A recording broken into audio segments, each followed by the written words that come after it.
"Don't drink that," he yelled, but she was already gulping the coolant. Engineer Jake Morrison wiped sweat from his forehead as he crawled through the maintenance tunnels of Research Station Omega 7. The ventilation system had been acting up for 3 days, and the temperature in the lower decks was becoming unbearable. His tool belt clanked against the metal walls as he squeezed through a particularly narrow section. Following the schematics on his handheld scanner, the station housed one of humanity's most ambitious projects, a joint research facility studying exotic matter with several alien species. The Cytherian delegates had been particularly interested in human cooling technologies, claiming their homeworld's extreme heat made such systems fascinating to them. Jake had spent countless hours explaining the intricacies of their thermal regulation systems to the curious aliens. As he rounded a corner in the maintenance shaft, Jake heard an unusual sound. It was soft, almost musical, like water flowing over crystals. He followed the noise, his curiosity getting the better of him. The sound led him to a junction where several coolant pipes converged. The blue-green liquid that kept the station systems running flowed through transparent sections of the piping. That's when he saw her. A Cytherian female knelt beside one of the pipes, her scaled hands wrapped around a section where the coolant flowed. Her species was known for their elegant appearance, with iridescent scales that shifted color based on their emotions. Right now, her scales showed deep purples and blues, indicating intense concentration or pleasure.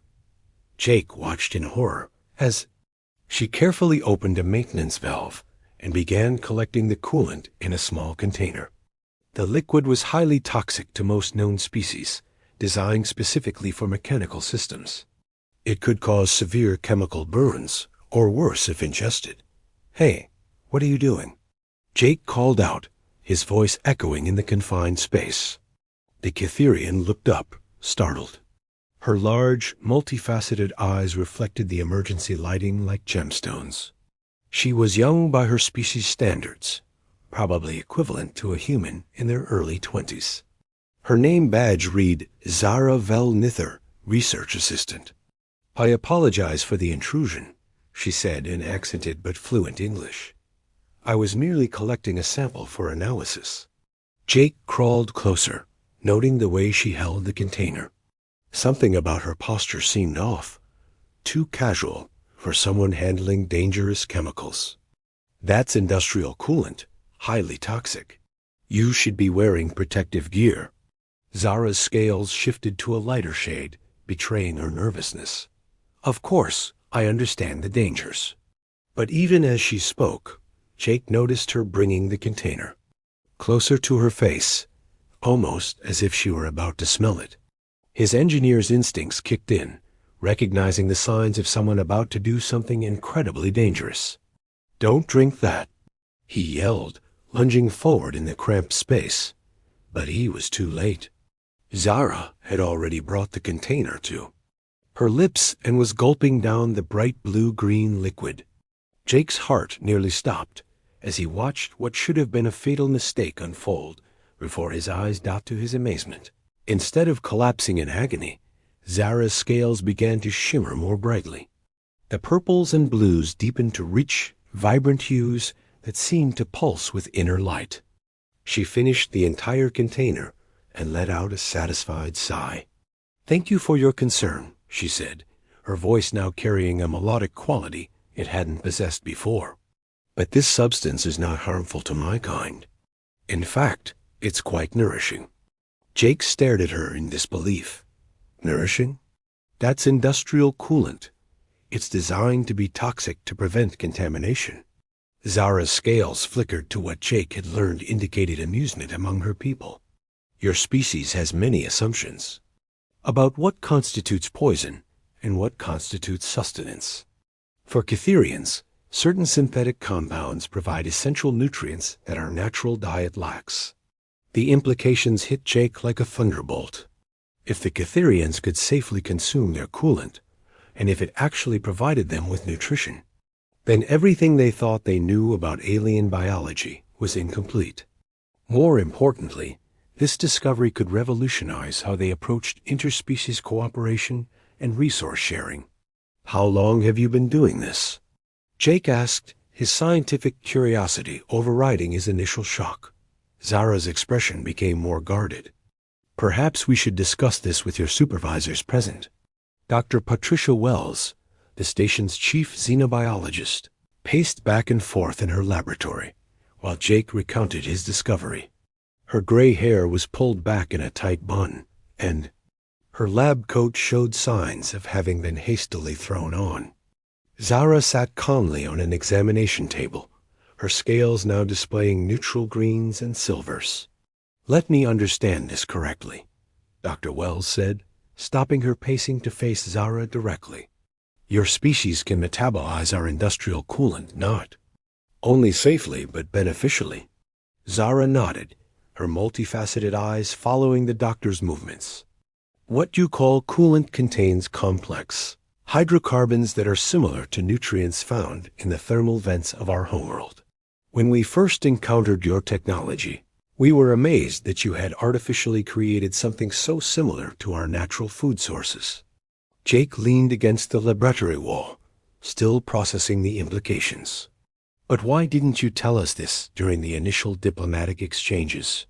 We've been treating that coolant as a hazardous substance around your people." Zara's scales shifted to muted yellows, indicating embarrassment or regret. "My government thought it would be complicated to explain. They feared humans might see us as a threat to their technology or try to exploit this knowledge." Dr. Wells picked up her tablet and began making notes. "From a biological standpoint, this is fascinating. The coolant contains synthetic compounds that shouldn't exist in nature, yet your digestive system has adapted to process them. How is that possible?" "Catherians are what you might call biochemical adapters," Zara explained. "Our species evolved on a world with extreme chemical diversity. Our bodies learn to break down and utilize almost any organic compound for energy. When we encountered your coolant, our systems recognized the molecular patterns and adapted quickly." Jake straightened up, an idea forming in his mind. "Zara, how many of your people know about this ability?" "Most adults, though we don't often discuss it with other species. The younger generation, like myself, are more open to sharing such information." Dr. Wells looked up from her tablet. "This could solve several problems we've been facing. The Catherian delegation has been requesting additional food supplies that are expensive to transport. Meanwhile, we produce coolant on site using the station's molecular assemblers." Jake nodded enthusiastically. "And we've been having issues with coolant contamination in some systems. If the Catherians could help us recycle contaminated coolant by consuming it, we'd solve two problems at once." Zara's scales brightened to warm golds and oranges, indicating interest and excitement. "This is precisely why I chose to reveal this to you. I believe our species could benefit greatly from such cooperation." Dr. Wells set down her tablet and approached Zara. "Would you be willing to undergo some medical tests? Nothing invasive, just scans to help us understand how your metabolism works. It could help us optimize the coolant composition to be even more nutritious for your people." "I would be honored to participate," Zara replied, "but I must ask for discretion. Not all of my delegation agrees with my decision to share this information." Jake frowned. "Are you saying some of your people oppose to this cooperation?" Zara's scales darkened slightly. "There are those among my kind who believe that revealing our capabilities makes us vulnerable. They prefer to maintain the illusion that we are similar to other species in our biological needs." Dr. Wells and Jake exchanged glances. This revelation was bigger than they had initially realized. It wasn't just about biology or resource management. It was about trust between species and the political implications of hidden capabilities. "What do you need from us?" Dr. Wells asked. "How can we help you navigate this situation with your own people?" Zara considered the question carefully. "First, we must prove that this cooperation benefits both our species without creating dependency or exploitation. Second, we need to demonstrate that humans can be trusted with sensitive biological information. Jake stepped forward. What if we started small? A pilot program where you help us with coolant recycling in exchange for optimized nutrition. We could document the benefits and present them to both our governments. Dr. Wells nodded approvingly. That's a sensible approach. We could frame it as a resource efficiency study rather than a biological dependency issue. Zara's scales cycled through several colors before settling on bright blues and purples, indicating deep thought followed by determination. I believe this could work, but we must be prepared for resistance from both sides. There will be those who see this cooperation as either exploitation or dangerous vulnerability. Then we'll prove them wrong, Jake said firmly. Humans have always been at their best when working together with others to solve problems. This is just another challenge to overcome. Dr. Wells smiled. Agreed. Let's start the preliminary tests and begin documenting everything. This could be the beginning of a new model for interspecies cooperation.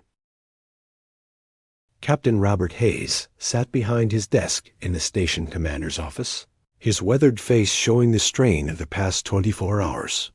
The preliminary test results lay scattered across his desk, along with urgent communications from both Earth Command and the Catherian High Council. Jake and Dr. Wells stood at attention while Zara remained seated, her scales cycling through nervous patterns of gray and silver. Let me see if I have this straight, Captain Hayes said, his voice carefully controlled. We've discovered that our alien guests can consume our industrial coolant, and instead of reporting this through proper channels, you've been conducting unauthorized experiments? Dr. Wells stepped forward. Sir, the discovery was accidental, and we felt it was important to verify the safety aspects before making any official reports. Safety aspects? Captain Hayes picked up one of the reports. According to these readings, not only can Miss Velnither safely consume our coolant, but her metabolic efficiency actually improves by 30% when she does. That's not a safety issue. That's a complete paradigm shift in how we understand alien biology. Jake cleared his throat. Captain, with respect, this could revolutionize how we approach resource sharing with allied species. The potential benefits, the potential complications, Hayes interrupted, are what concern me right now. He activated his desk display, showing incoming transmission logs. I've received 14 priority messages from Earth Command and 9 from the Catherian High Council. Word is already spreading through diplomatic channels. Zara spoke for the PA. First time since entering the office. Captain Hayes, I take full responsibility for this situation. My decision to reveal this information was personal, not sanctioned by my government. Hayes studied her for a long moment. Miss Velnither, your honesty is appreciated, but the political ramifications extend far beyond personal responsibility. He gestured to his display. The Catherian High Council is demanding your immediate return to their homeworld. They're claiming you violated diplomatic protocols.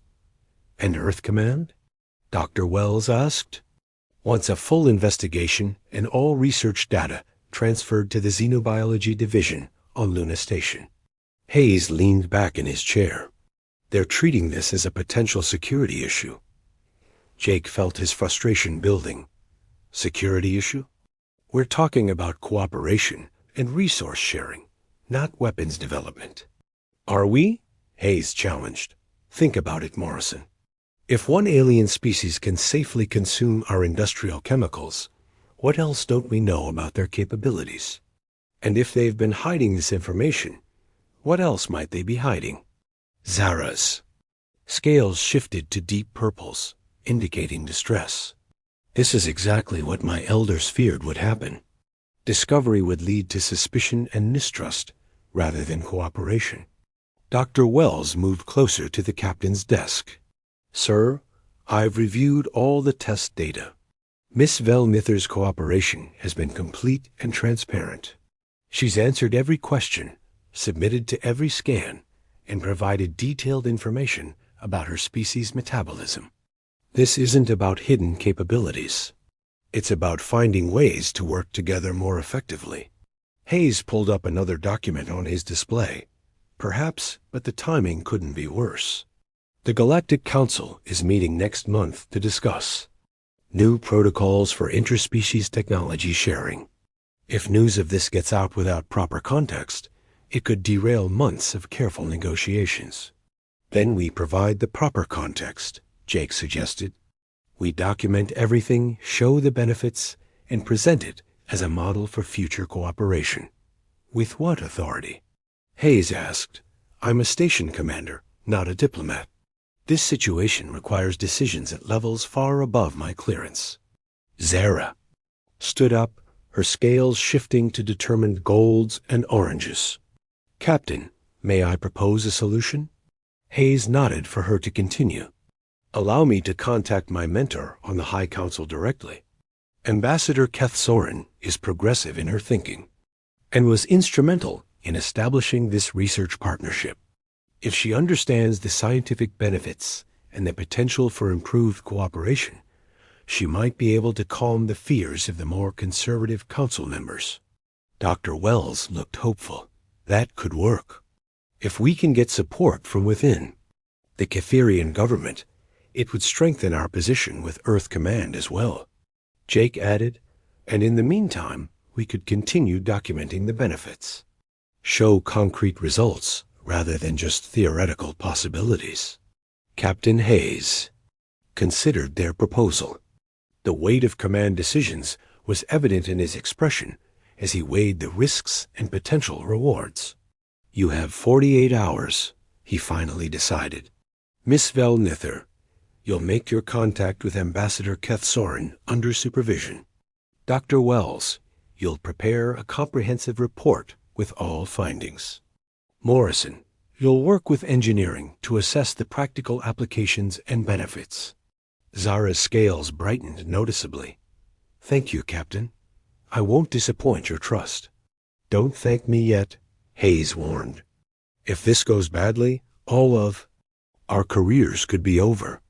And more importantly, it could damage human-Catherian relations for generations. As they prepared to leave, Hayes called out one more instruction. And remember, discretion is paramount. The fewer people who know about this until we have official approval, the better. Walking down the corridor afterward, Jake felt the weight of responsibility settling on his shoulders. What had started as a simple maintenance check had evolved into something that could reshape interspecies diplomacy. No pressure, right? He muttered to himself, earning a concerned look from Zara's multifaceted eyes. Ambassador Keth Soren's holographic image flickered to life in the secure communications chamber, her ancient scales displaying the deep copper and bronze hues that indicated wisdom and authority among the Catherians. Despite being thousands of light years away, her presence commanded immediate respect from everyone in the room. Young Zara, the ambassador said, her voice carrying the weight of centuries. You have created quite the disturbance in our diplomatic circles. Zara knelt in the traditional position of respect, her scales showing humble purples and blues. Honored ambassador, I acted according to my conscience and my belief in the potential for greater cooperation between our species. Captain Hayes, Dr. Wells, and Jake stood at attention while the ambassador's gaze swept across each of them in turn. Her multifaceted eyes seemed to assess not just their appearance, but their very intentions. Captain Hayes, she addressed the station commander. Directly, I have reviewed the preliminary reports. Your staff has shown remarkable restraint and scientific rigor in handling this discovery. Many species would have immediately sought to exploit such knowledge. Thank you, Ambassador, Hayes replied. We believe cooperation serves both our species better than exploitation. Ambassador Keth Soren's scales shifted to warmer tones. Indeed, This is why I supported the establishment of this research station. However, the High Council has expressed concerns about the security implications of revealing our metabolic capabilities. Dr. Wells stepped forward. Ambassador, if I may, our research shows that this capability could actually enhance security for both our species. Improved resource efficiency reduces dependence on external supplies and creates new opportunities for mutual support. Explain, the ambassador commanded. Jake activated the holographic display they had prepared. We've run projections based on the last month's data. If implemented system-wide, Catherian assistance with coolant recycling could reduce our operational costs by 40% while providing complete nutritional support for Catherian personnel on human installations.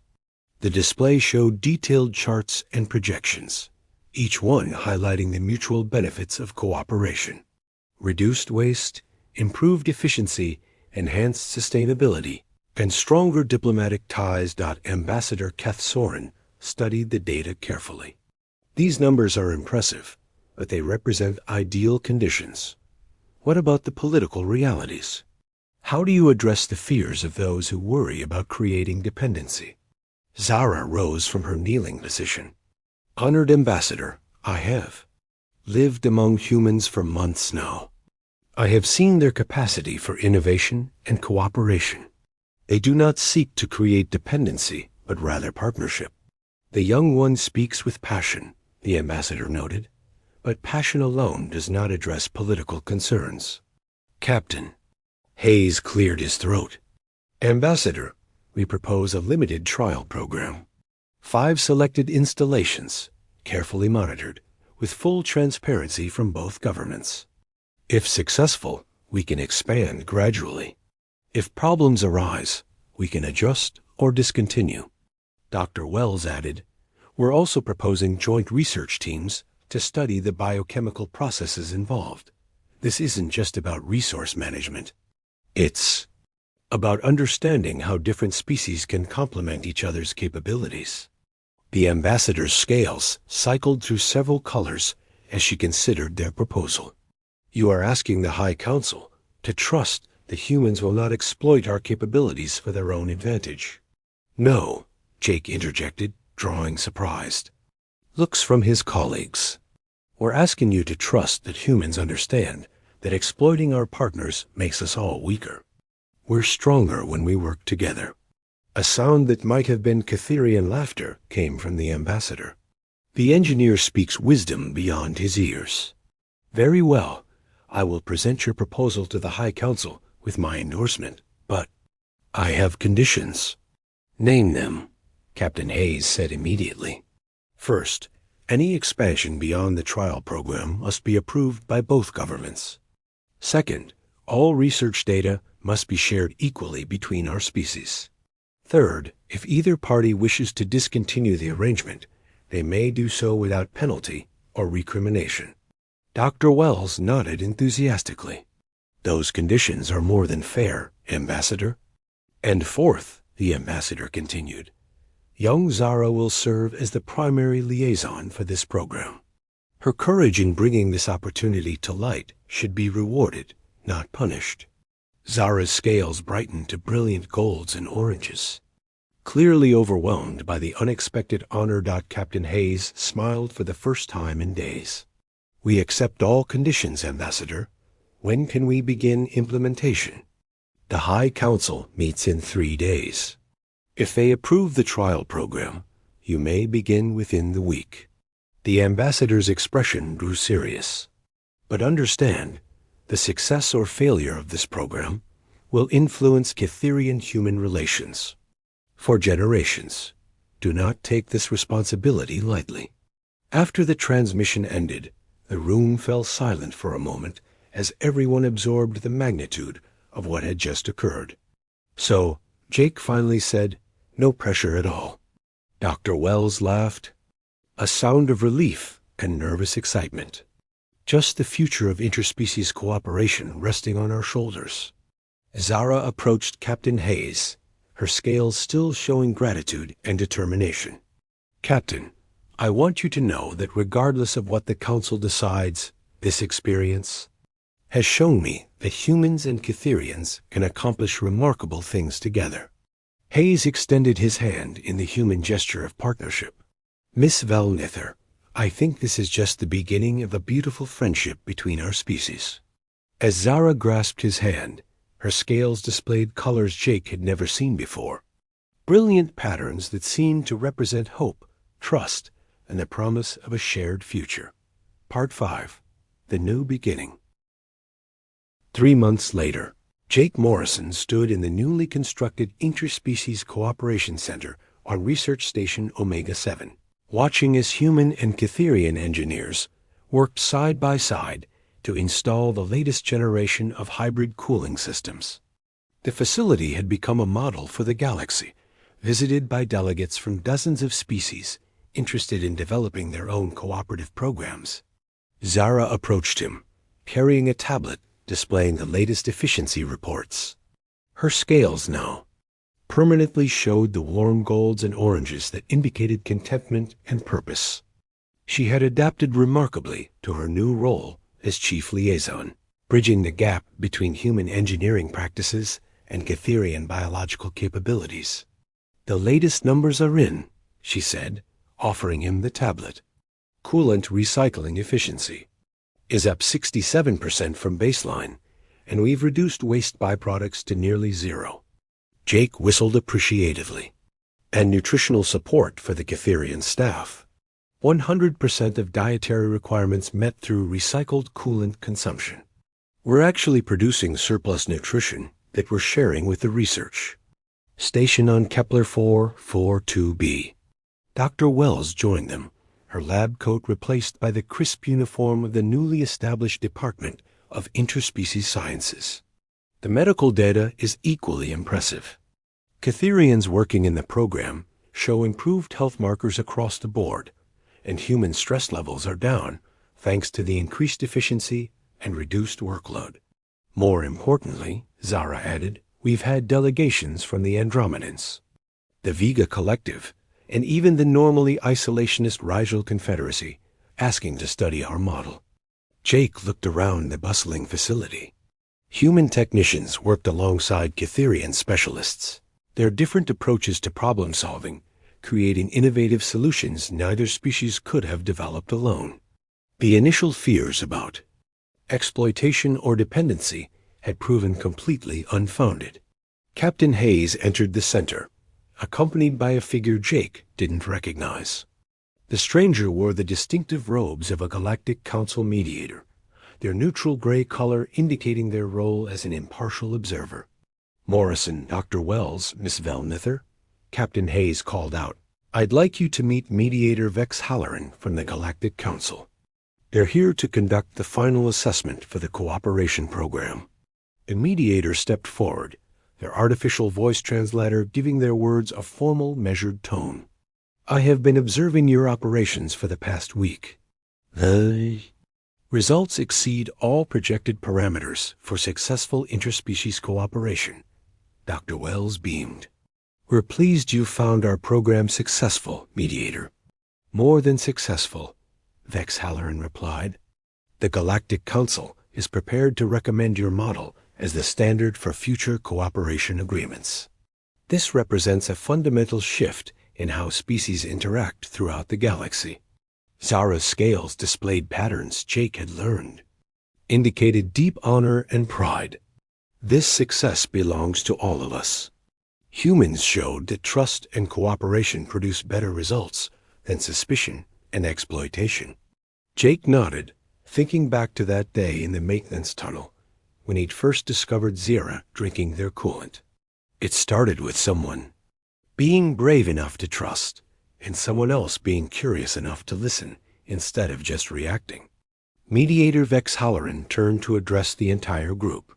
The preliminary report will be submitted to the Galactic Council next month. Based on these results, we expect approval for expansion to over 200 installations throughout known space. Captain Hayes smiled broadly. What started as a potential diplomatic incident has become a model for the galaxy. I'm proud of everyone involved. As the mediator departed to complete their assessment, Jake found himself standing beside Zara at the center's main observation window. Outside, supply ships from a dozen different species docked at the station, their crews eager to learn about the cooperation program. "You know," Jake said thoughtfully, 6 months ago, if someone had told me that discovering an alien drinking our coolant would lead to revolutionizing galactic diplomacy, I'd have checked them into the medical bay." Zara's scales shifted too. The patterns he'd learned indicated amusement. "And if someone had told me that trusting a human engineer would lead to fundamental changes in how species interact, I would have questioned their sanity." Dr. Wells approached them, carrying a ceremonial plaque. "This just arrived from Earth Command. Recognition for outstanding achievement in interspecies cooperation. It's going in the main lobby."